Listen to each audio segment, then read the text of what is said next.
အခြားလှမယ်တွေကိုကြွတက်ပြီး JK Sophia တရက်ဖို့ကြီးရသွားခဲ့တဲ့အကြောင်းရင်းပရိသတ်များအားလုံးပဲမင်္ဂလာပါဘီယန်အောင် page လေးကနေကြိုဆိုလိုက်ပါတယ်လူအများစိတ်ဝင်စားခဲ့ကြတဲ့ Miss Grand မြန်မာ2025အလှမယ်ပြိုင်ပွဲကြီးကတော့ပြီးဆုံးသွားပါပြီ Miss Grand မြန်မာ2024ဆုရှင်တဲဆုငင်းကတော်လာထမြက်ပြီးနိုင်ငံတကာမှာလည်းအာရုံစိုက်မှုကိုရရှိခဲ့တဲ့သူပေါင်းအရေးအချင်းရုပ်ရည်ခန္ဓာကိုယ်ညံရင်ညံသွေးတွေနဲ့ပြည့်စုံနေတဲ့တဲဆုငင်းကိုကြည့်ပြီးတော်ရုံအလှမယ်ဆိုရင်တော့မြန်မာပရိသတ်တွေကရင်ထဲကိုမရောက်တော့ပါဘူးတဲဆုငင်းလောင်စူးစမ်းနိုင်မှာပဲစုတွေရလာနိုင်တာဖြစ်လို့အခြားလှမယ်တွေကတဲဆုငင်းကိုမမီဘူးလို့ပဲထင်ကြပါတယ်ဒါကြောင့်ဒီနှစ်ရဲ့ Miss Grand မြန်မာ2025လှမယ်ကတဲဆုငင်းလို့အရေးချင်းပြေဝပါမလားနိုင်ငံကုန်ကိုစောင့်နိုင်ပါမလားဆိုတာကိုလူအများကအရန်ကိုစိတ်ဝင်စားခဲ့ကြပါတယ် Miss Grand မြန်မာ2025ရဲ့ winner ဖြစ်လာခဲ့တဲ့အလှမယ် JK Sophia ကအသက်22နှစ်အရွယ်ရှိပြီဖြစ်ကအစိုးပြိုင်ပွဲမှာလည်းနာမည်ကြီးခဲ့တဲ့သူပေါင်းတချင်းဆိုပြိုင်ပွဲမှာဆုမရပေမဲ့လည်းအလှမယ်ပြိုင်ပွဲကိုလာပြန်လိုက်တဲ့အခါမှာတော့ winner ဆုကိုတော့ရသွားခဲ့တာပါနမ်ခမ်းမျိုးကနေလာရောက်ရှင်ပြိုင်တဲ့ JK Sophia ကကချင်တိုင်းရင်းသူတယောက်ဖြစ်ပြီးအရေးချင်းတွေကတော့အရန်ကိုထူးချွန်နေခဲ့ပါတယ်။တချင်းလဲကောင်းကောင်းဆိုတတ်သလိုအကကလည်းထူးချွန်နေတာပေါင်း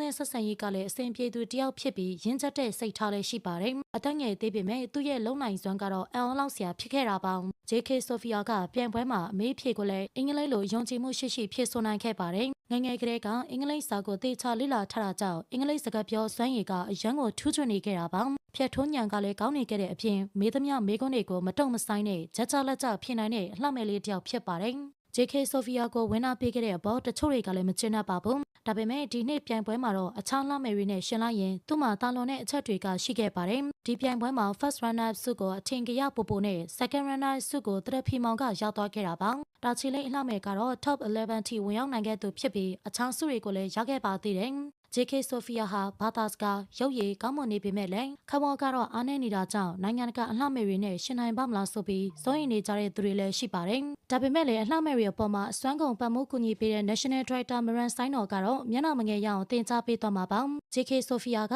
10မိနစ်အတွင်းမှာ brain နဲ့ပတ်သက်ပြီးဘလောက်ထိထက်မြက်ကြောင်းကိုပမှန်နိုင်ချပြနိုင်ခဲ့တာကြောင့်အခြားလှမယ်တွေကိုကျော်လွန်ပြီး Miss Grand မြန်မာ2025တရက်ဖို့ကိုထိုက်တန်စွာရရှိခဲ့သူဖြစ်ပါတယ်။ JK Sophia ကနိုင်ငံတကာကိုတောင်းရောက်ရှင်ပြိုင်ရတော့မှာဖြစ်တဲ့အတွက်မြန်မာဂုဏ်ကိုဆောင်ပေးနိုင်အောင်စ조사မယ်လို့ကတိပေးထားတယ်။ Miss Grand International မှာတော့အလှမယ်တွေကနဝတ်ခိုင်းတဲ့အတိုင်းဈေးလဲရောင်းပေးရလေရှိတာပေါင်း JK ကတော့နဝတ်ချမှတ်ထားတဲ့စည်းကမ်းတွေကိုလိုက်နာမှာဖြစ်ပြီးဈေးရောင်းခိုင်းရင်လည်းရောင်းမယ်လို့စောင့်ဖြတ်ထားတဲ့သူပေါင်း MGI ကိုတော့လွန်ခဲ့တဲ့နှစ်ကတည်းကမြန်မာပြည်သက်တွေကအားမပေးချင်တော့ပဲငွေမျက်နှာလိုက်တဲ့ပွဲအဖြစ်ထင်ရှားသွားခဲ့တယ်။ငွေများများသုံးပြီးတော့ vote ပေးရင်တော့နဝတ်ကသူ့အတွက်စီးပွားရေးလုပ်လို့ရမယ့်အလှမယ်ကိုပဲဝင်နာပေးလေရှိတာပေါင်းပင်ပန်းရသလောက်အရာမထင်တာကြောင့်ဒီပြိုင်ပွဲကိုတော့မြန်မာပြည်သက်တွေကစိတ်ပြတ်သွားကြပါတယ်။ JK Sophia ကတော့သူ့ကိုအားပေးဖို့အတွက်တောင်းဆိုထားပြီးစုတွေရလာအောင်စ조사မယ်လို့လည်းဆိုပါတယ်။နီနီလင်းရင်ရောတဲဆုငိန်ကပါ Miss Grand မှာစုတွေရဖို့ခဲ့သူဖြစ်တာကြောင့်ဒီနှစ်ရဲ့ JK ကလည်းစုရနိုင်ပါမလားဆိုတာကိုအားလုံးကစောင့်ကြည့်နေကြမှာပါ။ JK Sophia ကနီနီလင်းရင်နဲ့တဲဆုငိန်တို့ရဲ့ခြေရာကိုအမိလိုက်နိုင်ပါမလားဆိုတာခေါမမှာပြပြခဲ့ဦးနော်။အားလုံးကိုကျေးဇူးတင်ပါတယ်။ဆက်လက်ပြီး celebrity သတင်းများအတွက်ကျမတို့ရဲ့ page ကို